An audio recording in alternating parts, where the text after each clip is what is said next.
السلام عليكم. بعرف انه صار لي زمان كتير قطع وما بنزل شي طاول، وهاي السنة مالي منزلكم شي. بعرف حقكم علي كتير، هاي القناة صار عليها كتير غبرة، فقررت انه ارجع، يعني حتى لو ما عندي شي، ما عندي معدات، ما عندي شغلات وعملات، فقررت انه ارجع ابلش من الصفر.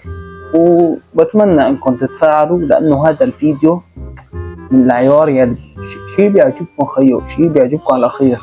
بالمناسبة حاليا أنا مجهز فيديوهين هن فلوجات رح يعجبوكم كتير، رح ينزلوا قريبا على هاي القناة، وفيديو كمان نزلته من كم يوم على قناتي الأساسية. أتمنى أنكم تحضروه، لأنه بسبب قطعتي الطويلة عن القناتين المشاهدات راحت. فخلينا نرجع نسوي الشيء اللي كنا نسويه قبل. فهلا خلينا نبلش الفيديو. الفيديو عن مين؟ راح يكون عن ملكة الدراما، أكثر بني آدمة بتعمل دراما بالشرق الأوسط كله. أنا حاليا يعني ما رح أحكي عليها أنا، لأنه ما بحكي على حدا، بس شوي كثير. مهم مالنا فيها، هي بتعمل دراما. أنا يعني أنا ما بدي أحكي عن حدا، أنا بس شغلتي إنه عم نعلق على الموضوع، بنشوف إيش الوضع وبنحكي. أنا قبل سنة من هلا تقريبا سنة وشوي عملت لكم هذا الفيديو، وهذا الفيديو يعني كان هي خطوبته للمرة الثالثة، طبعا بعد جواني وأنس الشايب حاليا هذا الشخص. فبهالكم يوم اجاني خبر صدمة انه، وانا يعني الخبر يعني انا ما بفتح سوشيال ميديا كثير، ولكن سمعته من كذا شخص يشتغلوا معي. فلما اجاني الخبر انا صدمت انه هذا الشيء انه عن جد حقيقي الا مو حقيقي، ايش الوضع؟ احكي عن الموضوع ما احكي عن الموضوع؟ والله قالوا لي روح احكي عن الموضوع. فهذا الشيء من الطرفين ما لهم اثبت، يعني ما لهم اثنيناتهم انه ما اثبتوا هذا الحكي. فخلينا نشوف شوية فيديوهات. انفصلت عنه بيسان ومحمود انفصل. بيسان ومحمود تاركين، والله يوفق الجميع. وانضرب قولونه. هلا اول شيء حطيت لكم هي المذيعة اللي كثير بتنرفزكم، ولكن يعني بما انه هي القناة بتطلع لي كثير، بتحكي لكم شغلات. يلا معلش تحملوها شوي، خلينا نجمع هيك شوية معلومات. العصبي، التهاب قولون عصبي. اتأكدوا انه محمود انفصل بعد ما جاته جرثومة زي ما أنس انسحر. كنت ولهان وعاشق، كنت مسحور.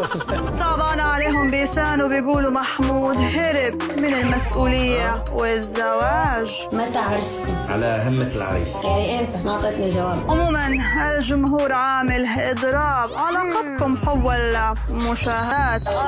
بنعطل حبا، وبيطالبوا بتوضيح وتفسيرات. تعافى من جرثومة، عم تاكل لي كل شيء. قلبي ابيض. خلاص ماشي حاج، علي الحلال على قد ما هي المرة نايطة. اقسم بالله علي الحلال، يعني بتنرفز.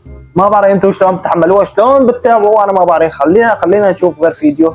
بحس بيسان اللي بتكون تركته، لا هي اللي عم تصرفها محمود. غار من هذا الشيء اللي صار، ممكن يكون ترك لهذا السبب. راح شفت محمود قام كله يكتب بيسان. طيب ماشي، هاي المقابلة مبين عليها انه شيء كويس، يعني شيء محترم. فخلينا نشوف يعني آراء الناس بالشوارع. هلا هو احيانا بيكون خلافات يعني عاديه، بس هي بتكون زعلت فهي شرحت المحبس هو زعل، بس ما بظن انفصلوا. يعني كان طلعت اشاعه كبيره قويه يعني، او هي طلعت صرحت بستوري، او هو نفس الشيء.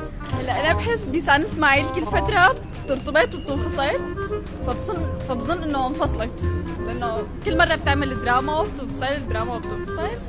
فهيك الصوره كثير مبطئه للبنت، كثير مايعه. بس انت سعيد دينك انت على هذا الحكي اللي انا هون بدي احكيه. خلص انت حكيتيه، لانه هلا انا مالي عليه.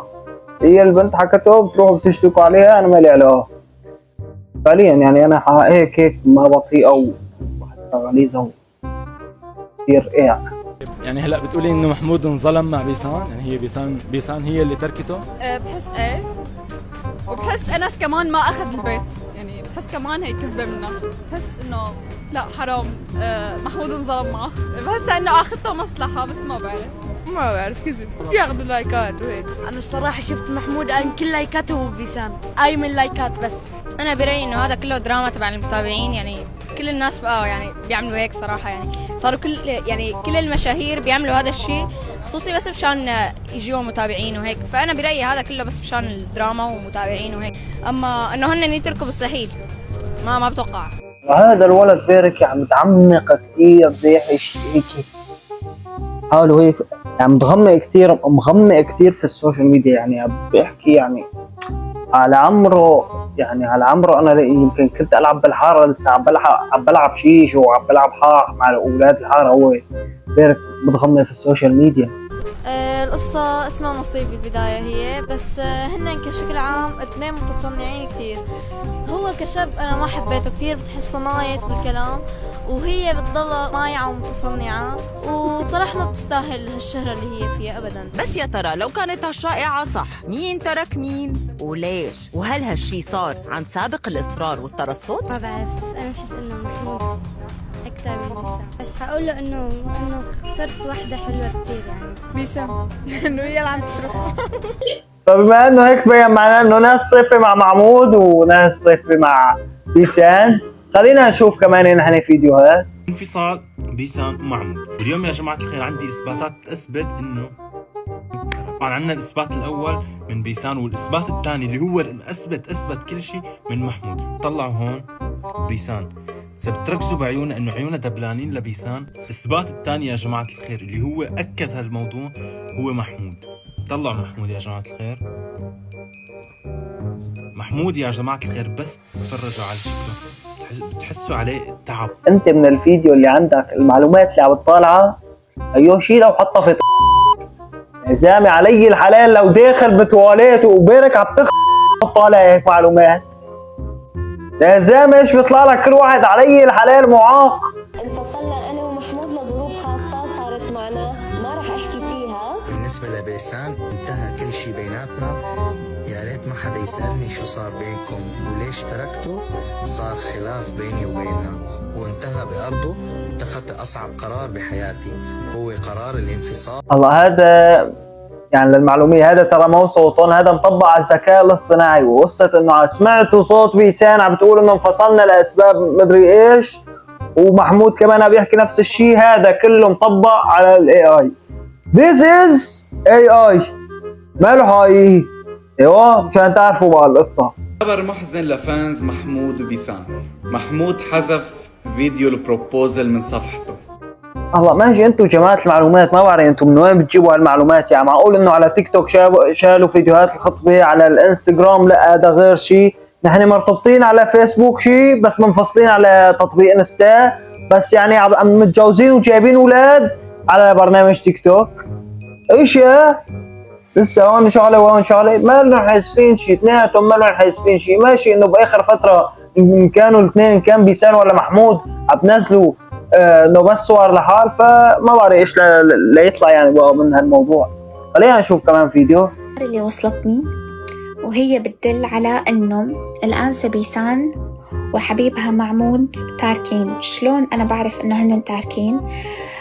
لأنه أول شيء هي مو لابسة الخاتم وما عم يصوروا مع بعض، وتاني إثبات إذا بتقولوا لي إنه ليش ما مسحوا الفيديوهات من يعني بصفحات بعض، لأنه بيناتهم تاركين بس فيديوهات الإعلانات، يعني إعلانات عن جوالات وهيك أشياء وكذا، في بيناتهم عقود ما فينو يمسحوا البوستات مع بعض. بنستنتج من هذا الموضوع انه بيسان ومحمود تاركين. بس هل انس لازم ينبسط لهذا الموضوع؟ لا، انس ما لازم ينبسط، لانه بيسان مو حاطه انس براسه. بيسان بدها تركز على حياتها، يعني هي الله كمان هي بالنسبه لتايا انا يعني شخصيا يعني بحس انه كمان نايطه وكثير كثير غليظه، ويعني كثير يعني بلغم. انها بتحكي يعني شويه معلومات خلي تفيدكم بقى. السبب الحقيقي لانفصال بيسان إسماعيل عن محمود ماهر.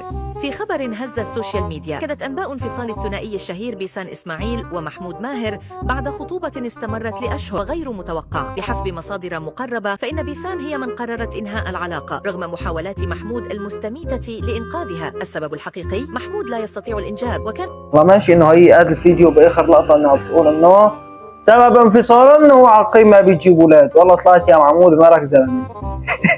طلعت مالك زلمه ما بتجيب اولاد. قلت لكم من الاول هذا ما خرجوا، طلع عن جد ما خرجوا. لا بمزح، كان لا يشتكي علينا يقوم يلعن اهلنا. انا اصلا ادخل 2 سنه على الحبس. فمشان هيك اعطوني انتم رايكم في هذا الفيديو، او اذا ما اعطيتوني رايكم يعني انتم بالافضل انكم تعطوا رايكم تحت في التعليقات، مو مشان شيء بس مشان ينتشر الفيديو. انا ما عم باخذ مصاري يعني للصراحه وللامانه، حاليا ما عم باخذ مصاري، ما راح ياخذ. بس انتم اكتبوا لي تحت يعني، كتروا لايكات، شيرات، حركات، شغلات، شاركوا الفيديو كمان للناس، تداولوا هذا الفيديو مشان تعرفوا انه هالبيسان عن جد انفصلت، لانه هي يمكن ثالث مره بتنفصل، الله اعلم لسه الجاي اعظم. فحطوا لايك مشان افرجيكم الفيديوهات القادمه. فيديو جاي فلوج في مدينه ما راح احرق لكم عليه، راح تشوفوه. فبحفظ الرحمن من هون لفيديو الجاي. السلام عليكم ورحمه الله وبركاته.